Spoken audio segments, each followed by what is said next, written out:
What's up guys, AlexDiamond here, new video, new reaction, so let's go. So in this video we're gonna watch Jazmine 10 career is over after this one video. Oh, again Jazmine, a girl who I don't know.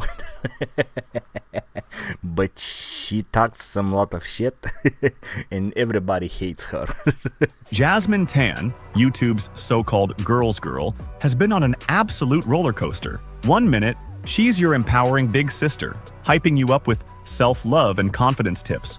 Arrogance? Nuh-uh. You don't need that, baby girl. The next, she's getting dragged for hypocrisy, faking social experiments, and, oh yeah, Search for ugly boys. Oh my god. There's actual results. There's actual ugly boys results. subtly editing her own little sister's face because nothing screams love yourself like a slimming filter. And just when you think it couldn't get worse, spoiler alert, it does. Fake experiments, mean girl comments, contradictions so wild they should be studied in a psychology class. Jazmine Tan's influencer empire is crumbling fast. But how did she go from internet big sis to YouTube's latest controversy? And more importantly, is there any coming back from this? Stick around, because this is one influencer downfall you have to see to believe. Jazmine Tan didn't just stumble into fame, she engineered it. With over 2.2 million subscribers, she positioned herself as the ultimate big sister of YouTube. You needed confidence? Jazmine had you covered? You wanted to know how to be a Ultimate big sister of the YouTube. girl's girl? She had a list of rules. And if you ever wondered why men weren't obsessed with you, she had an entire philosophy on that too. Look, I can never be friends with women who don't understand girl code. These are the girl code rules that me and my best friends live by. And I Now this video is better than the other one who I watched, because here shows something. think every girl should follow. Ah yes, the ancient sacred text of girl code. I'm sure historians will be studying this for centuries. Jazmine had all the ingredients for viral success. She was charismatic, confident, and her takes were just controversial enough to keep people talking. She had a knack for packaging up digestible advice that, on the surface, seemed empowering. But here's the thing about influencers who build their brands on perfection. Eventually, people start looking a little closer. And once they did, well, let's just say, cracks in the foundation were a lot bigger than expected. So what happens when an influencer desperately wants to prove their point, but reality refuses to cooperate? Simple. You just make something up. Jazmine's Fake it. called social experiment on Pinterest was supposed to be her grand revelation. The video went viral for proving that society treats men and women differently. But there was just one small issue. It was completely fake. Now open Pinterest again. Yeah, but the society treats men and women very differently. Even if this was fake, like the laws treat men and women very differently. Men are more accused of something. Men work a lot. Men don't have such much rights like women have. So women are more up than men, actually. If you thought about this. Men are like slaves. Seriously. Like this is not normal. You know, everybody fights for the rights of women, but women lives good. The law is on the side of the woman, not on the side of the men. We men don't live good. We men work a lot. We men don't have rights. This is not normal. This has to be changed. Equal rights, you know? Okay. And then search for ugly boys. Oh my god. There's actual results. You There's see? actual The discrimination. ugly There's boys actual results. Wow, a conspiracy right under our noses. Except, spoiler alert, Pinterest doesn't actually work that way. If you search ugly girls, you get nothing. If you search ugly boys, you also get nothing. So how did Jazmine manage to Maybe they just change after this video. So could not be problems.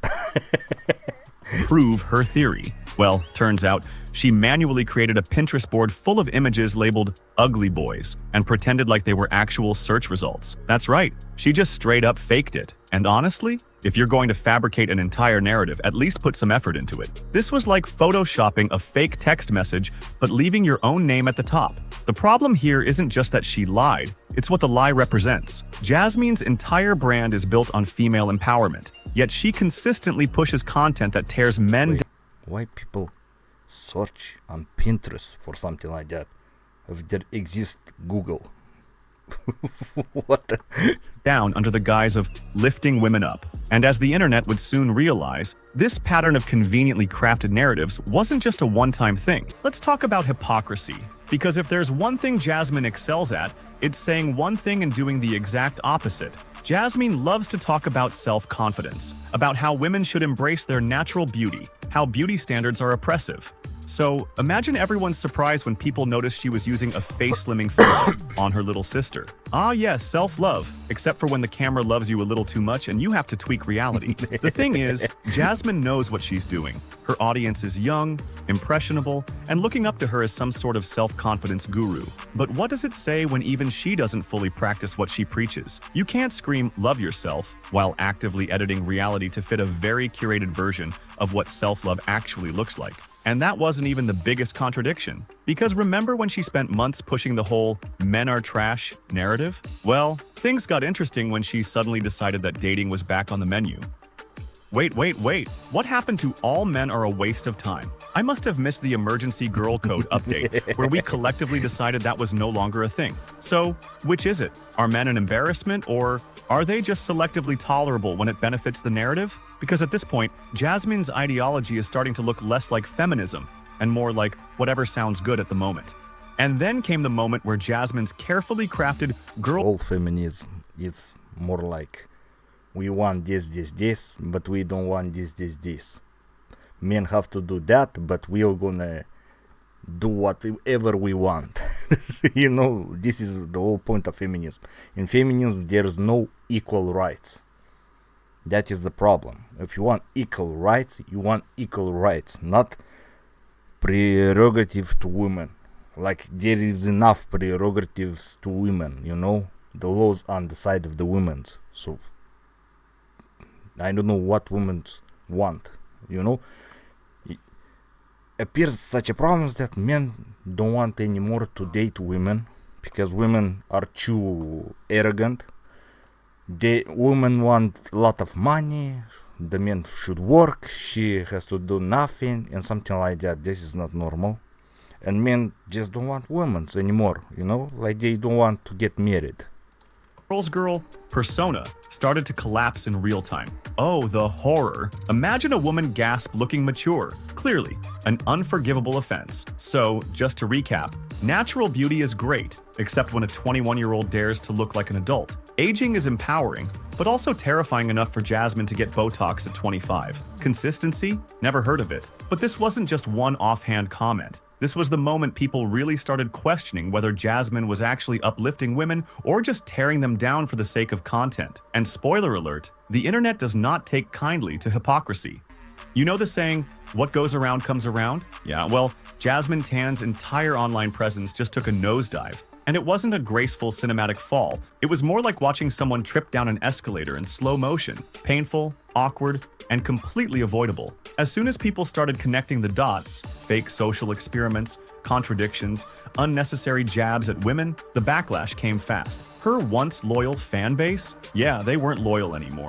Her comment sections turned into a battleground, with fans demanding explanations and others just straight up clowning her hypocrisy. And how did Jazmine respond to all this? With grace? With accountability? With a well-thought-out apology? Nope, she doubled down. Oh well, that settles it then. Everyone, pack it up. Jazmine still likes herself, so I guess everything is fine. Case closed. And just in case that didn't quite hit home, she had more to say, right? Because nothing says self-awareness like publicly roasting the very people you once claimed to want nothing to do with. But sure, let's pretend this was all part of the plan. Here's the thing, a non-apology is so much worse than an actual apology. Because when you get caught being fake, doubling down just makes you look even faker. The internet might forgive one mistake, maybe even two. But an entire career built on contradictions, backtracking, and fake empowerment? Yeah, that's not the kind of thing people forget. And it's not just about Jazmine's personal reputation. It's about the message this sends. If you build a platform on self-love but secretly promote insecurity, if you talk about girl code but have no problem tearing down other women, if you tell your audience to never chase men but then do a 180 when it suits you, at some point, people are going to stop listening. The shift in her audience's reaction was immediate. Fans who once flooded her comments with "Yas Queen" and "Preach" were now hitting her with a brutal reality check.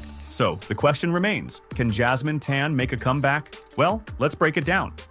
Ah, the influencer redemption arc. We've seen it a million times before, haven't we? Step 1. Disappear for a strategic amount of time, long enough for people to forget, but not too long that they move on completely. Step 2. Return with a highly produced apology video, preferably with soft piano music and a few deep sighs for dramatic effect. Step 3. Reinvent yourself. Maybe drop a podcast. Maybe go on a self-reflection journey. Either way, make sure the audience feels like you've grown without actually holding yourself accountable. Now, will Jazmine follow this exact script? Most likely. But the real question is, will people buy it? Because here's the thing, people don't just want an apology, they want change. They want actions that prove you've actually learned something. And so far, Jazmine hasn't exactly shown that she's capable of self-reflection. Instead of owning her mistakes, she's chosen to gaslight the audience into thinking they're the problem. Instead of apologizing for the Pinterest lie, she's ignored it completely. Instead of admitting that her self-love brand was riddled with contradictions, she's probably brainstorming another viral short to distract from it. And honestly, that might work for a little while. But the internet has a long memory, and once you've lost people's trust, it's almost impossible to get it back. So, what's next for Jazmine Tan? Will she follow the typical influencer redemption arc? Will she keep pretending nothing happened? Or will she Yeah, I think she's gonna keep pretending that nothing happened. actually, and I know this is wild, genuinely reflect on her actions and make a real change? Let me know what No. you think in the comments. Can she bounce back from this? Or is her brand permanently canceled? And while you're Yeah, I here, don't think it's permanently cancelled. Just some fans will not watch her, and that's it. check out my deep dive on another influencer who never saw their downfall coming. Trust me, you'll want to see this one. Yep. What can I say, guys? Nothing new.